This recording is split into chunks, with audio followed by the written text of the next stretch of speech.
Alright, look, I've been watching anime since I was in 6th grade. The first anime that I actively chose to watch was Naruto, when my friend Brian at school told me, hey, you should really go watch Naruto, because he was going on and on about the Rasengan. But the anime that actually got me into anime was Sword Art Online. I love Sword Art Online with a passion, and when I see everybody saying that Sword Art Online is ass, I get heated. Because there was nothing cooler as an 11-year-old than an overpowered main character that just goes insane, who somehow beats everybody at the game. Bro, the first time I saw Kirito fight the Gleam Eyes and pulled out the dual wielding swords, oh my god, it was splendid. But I can't sit here and say that it was a perfect show, because it wasn't. But as a kid, when I first started watching anime, oh yeah, this was 100 out of 10. But then as I grow older, I start developing taste. Because as a baby, when you first start watching anime, you just shove anything in your mouth. I have a 2-year-old niece. When she was around, 7 months old, she was just putting anything and everything in her mouth trying to see if it tastes good. And that was me when I first started anime. But as I got older,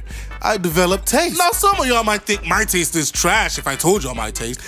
And I don't give a flying rat's ass, but it is what it is. As you get older, you realize things that you like and things you don't like. Which, it was the same for me with anime. As I grew, I realized the shit I don't like. But also as you grow, you realize some pet peeves you have. Small things that irks your soul when it happens around. Some pet peeves a lot of people have is chewing with your fucking mouth open. That's a pet peeve majority of the human population don't like. Another one is chewing gum too loud. I know damn well nobody likes that. But today, we are not looking at the regular pet peeves people have.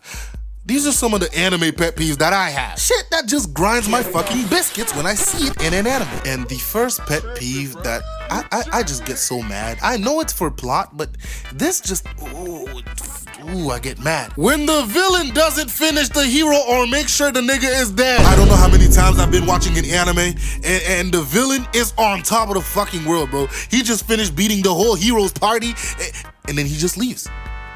Leaves them on the floor, gasping at breath. He's like, yeah, they're just gonna die on their own. Only for the hero to come back at a later time, stronger than before. And now you're taking a fat ass L. And I know if the villain had killed the main character, boo-hoo, the show would have ended. But bro, just finish the damn job. It's also a pet peeve in movies for me, bro. Like, I hate when people don't finish something. Even when it comes to the fucking main character not finishing up the villain. Like, bro, if Goku had just disintegrated Frieza in the first fight they had, we wouldn't have to be dealing with Frieza Black now. Mans really came back and one-shotted both of them at the same fucking time in their most powerful form. And it's all because Goku didn't fucking finish the job that one time. Like, I have so many problems with Dragon Ball Z. Like, I could make a whole video on just the shit that gets on my nerve on Dragon Ball Z. Anywho, the next pet peeve that we're gonna get into is dumb decisions in anime. I made a video called The Cell Saga Was Pure Comedy. And it's just the dumb decisions that all three, Goku, Vegeta, and Krillin, made along the way that allowed Cell to get to his perfect form. This is the dumb decisions I'm talking about, bro. Like, I absolutely fucking hate it when I'm watching an anime and the characters just do dumb shit for no reason. But yeah, I'm getting way too heated anyways. The next pet peeve I'm gonna be talking about is when a character don't fucking dodge. And again, I'm gonna use Dragon Ball Z as an example because there is no reason some of you should be getting hit by attack that you fucking see coming at you. Goku knows instant transmission. Nobody should be able to touch him in that show, bro.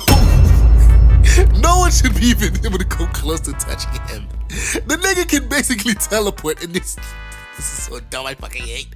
Dragon Ball Z got on my nerves so much, bro. Like, I love Team 4-Star and how the main joke that they have with Piccolo is him telling Gohan to fucking dodge. Because when you think about it, bro, these characters should not be getting hit by some of these attacks. They will literally see a beam coming towards them like from a mile away, and instead of moving out the way, they just stand there like a bunch of fucking idiots. Also, when Raditz fired that fucking beam, instead of grabbing Gohan out of the fucking way, Piccolo's retarded ass decided to stand in front of him. Everybody's so dumb in that show. I can't stand Dragon Ball Z, bro.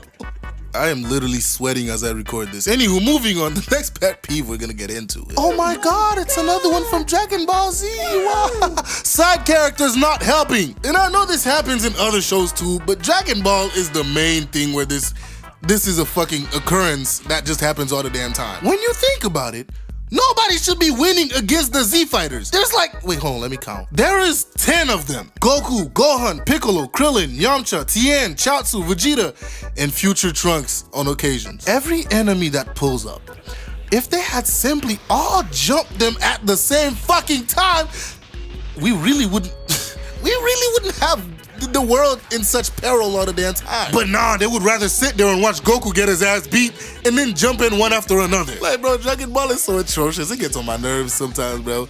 I love watching JJK for this exact reason.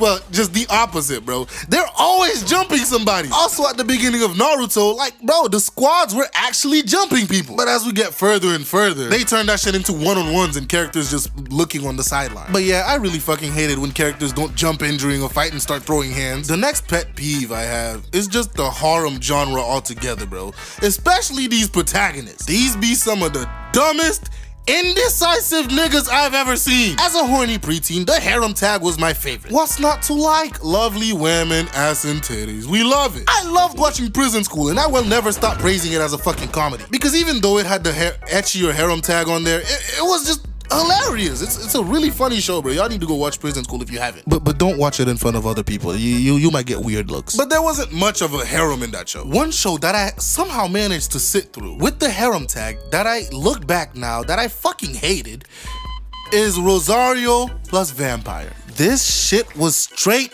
ass. You all already know how much I hate Kazuya from Rent a Girlfriend and how much of a fucking simp he is. But this man's Kune is the blandest, lamest nigga I've ever met, and all the girls want him.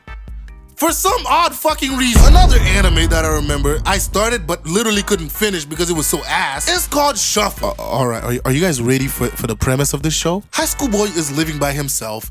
Childhood best friend is also in the picture. But then he randomly wakes up one morning and 2 new houses move next door. Do you guys want to guess who moved next door? Oh wow, 2 beautiful girls. Hooray! Hey, you are shit water coinky dink. They're also in his school, in his class. And they both want babies with him for some reason. Now prepare yourself for the real page turner. One of them is the daughter of literal God and the other one is the daughter of Satan. And bro, they say based on who he chooses, he either becomes the king of heaven or the king of hell. After I heard that shit, I left. I stopped watching the show.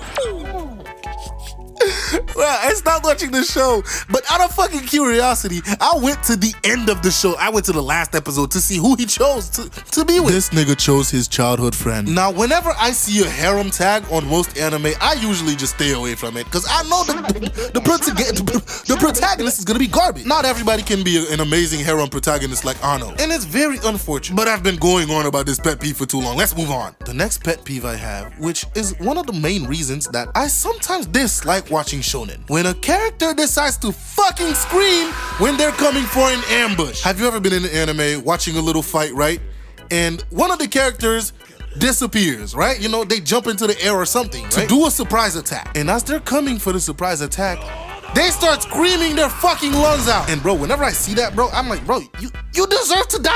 It's an ambush. Why are you screaming? One of the funniest examples of this is Black Star from Soul Eater. Black Star is supposed to be an assassin, but this man has the loudest mouth of all time. He cannot jump into a situation and kill silently. He has to announce himself because he's a big star or whatever. And one of the things that the show uses as a character development is him learning to shut the fuck up when he's attacking. Because when he actually decides to shut his mouth during an attack, he's one of the strongest characters around. Like, bro, I cannot tell you enough how much I hate when a character screams when they go to do a fucking ambush. Like, bro, if you're coming from behind, why are you screaming? Shut up and stab the nigga in the back. Moving on, slaves and isekai. I used to love watching isekai anime. They were great. Going to another world, Truck-kun being the biggest menace around. It was all amazing. It was great. Until these niggas started buying slaves. From Death March to Another World to Rising of the Shield Hero, these protagonists cannot stop fucking buying slaves for some reason. Like, bro, somebody needs to be checked at these studios. Like, whoever's writing these stories, they need to be checked. Cause why are they so fucking obsessed with these slaves? And don't y'all even start, they're treating them better and really, nigga, they're participating in the slave trading in the first place. That's terrible. Like, seriously, I do not know why there are just slaves in every fucking isekai, bro. It's like it's a check mark now. Like, if you're doing an isekai, there has to be slaves. Like, the protagonist needs to buy himself a slave. Like, bro, it even got into Mushoku Tensei, bro. Come on, man. Rudius was already a foul ass nigga, and y'all Y'all got this man buying slaves. Y'all just don't like Rudius, bro. They're trying to ruin this man's character on purpose. Anywho, moving on. This is the most egregious thing that happens in anime that I cannot stand, is when a character has a powerful attack and either don't fucking spam that shit or use it at the beginning of a fight when the nigga's not at 40% power. Like, Goku, you should literally start every fucking fight in Ultra Instinct. I don't care how weak, I don't care if you're fighting a level 1 slime, bro. You need to be in Ultra Instinct, bro. You get on my fucking nerves, dog. Like, I really hate when a character does that, man. Like, they will learn a very powerful technique and then never use it again, or don't pull it out in the first second of the fucking fight. Like, I promise you, if Goku pulled that move that he pulled against Cell on all his other opponents, they would have been taking L's, bro. I'm talking about the point blank Kamehameha, where he teleports right to your fucking face and blasts it in your face. Like, bro, I promise you, a whole lot of trouble would have been saved if he used that ability more. Like, bro, and I'm not even being a hypocrite. I do that. Like, bro, I play Genshin, right? The moment I go up to a boss and I have every single one of my ultimate abilities ready, I immediately spam them when the boss is vulnerable, instead of waiting for this nigga to go through 5 different phases before I want to do like my final attack or some shit. But yeah, man, these were some of the most annoying pet peeves that I have for anime. And I didn't even mention the excessive use of fucking fan service, because we all know we hate it. I'm not even gonna talk about it, because I really don't feel like going into that. This video is gonna be way too long if I do that. Anywho, bro, if you have your own pet peeves that I didn't mention, bro, put them in the comments and let's have a discussion. And yeah, like the video if you liked it, and subscribe. And I'll see you guys in the next video. Bye.